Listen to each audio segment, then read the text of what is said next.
Hi everyone, my name is Clio.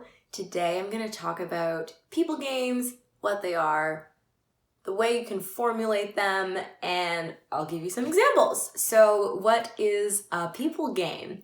Basically, a people game is any game that you can play with your kiddo that doesn't involve any other toys. It's just your body, their body, you're playing a game. The Hand Center actually has a really sick acronym. It's ROCK, R-O-C-K, for how you can formulate your people games. They're highly repetitive. You give your child an opportunity to communicate or talk with you. You cue them when it's their turn to talk, and you need to keep it fun. So the prototypical people game is peekaboo. So it's highly repetitive. I cover my eyes, I open, I say peekaboo. Kiddo laughs or whatever it is that they like to do in response. Doing that over and over again creates a routine. You want to make sure that when you're playing a people game, whether it's tag, your tickles, blue raspberries, whatever your game is, the kiddo understands the routine of it. The next step for that would be to give them an opportunity to speak. So maybe you do the peekaboo 4 or 5 times in a row. You want to really make sure that they know what's going to happen next. At some point, you want to cover your eyes and wait. This is their opportunity to communicate with you, to show you that they understand the routine, that they're a part of this, they're willing to communicate, that they've found their voice. Some kiddos, when they're not talking yet, they haven't said their first word, maybe they'll kick their feet, they'll wave their arms, they'll pat your or pull your hands. This is their chance. This is their chance to show you how they communicate. For a game for a song, or maybe an older kid, like Ring Around the Rosie. Ring around the rosy, a pocket full of posies, ashes, ashes, we all fall.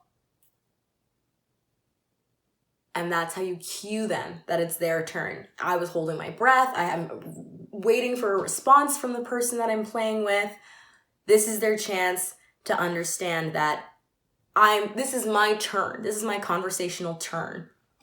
And a big part of cueing is even having an expectant face, raising the eyebrows, having your mouth open. And sometimes kiddos aren't going to get the routine, and that is okay. They are not going to know what to do next, or they might not do anything next, or maybe you're a stranger to them and they're not comfortable doing something.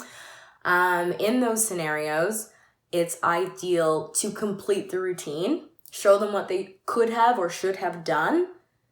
And if you want, you can give them another opportunity to try it, but sometimes they're just not into it. And you can try a different version of a people game based on what their sensory sensitivities or likes and dislikes are. So when you've given them your cue, you're seeing if they're about to respond. Repeating that over and over, giving their conversational turn, your conversational turn, back and forth, is a huge precursor for communication and motor development. It's reinforcing the imitation piece and the routine, the repetitive piece. Kids are going to figure out that there's a cause and effect happening when it comes to communication and conversation, and in some cases like oral speech. And movement, where I do something, you do something, I do something, you do something. And that's the critical piece of children understanding conversation and finding their voice and their place in the world. So I hope those were some helpful tips about how to structure your people games and why they're good for kiddos. I will put a link in the description for more people games, a quick overview of how people games work and some of the information that I talked about today.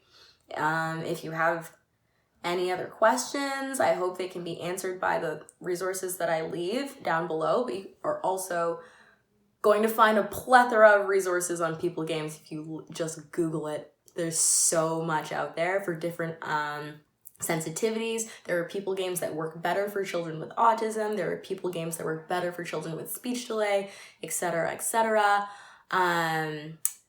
Sometimes kiddos need the people games at older ages, and you can restructure them according to their age and their stage.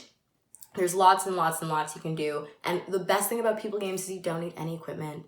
You can play them anywhere. They foster bonding. It's good stuff. I highly recommend. So I hope that's very helpful to you. I can't wait to talk with you guys next time. Bye, all.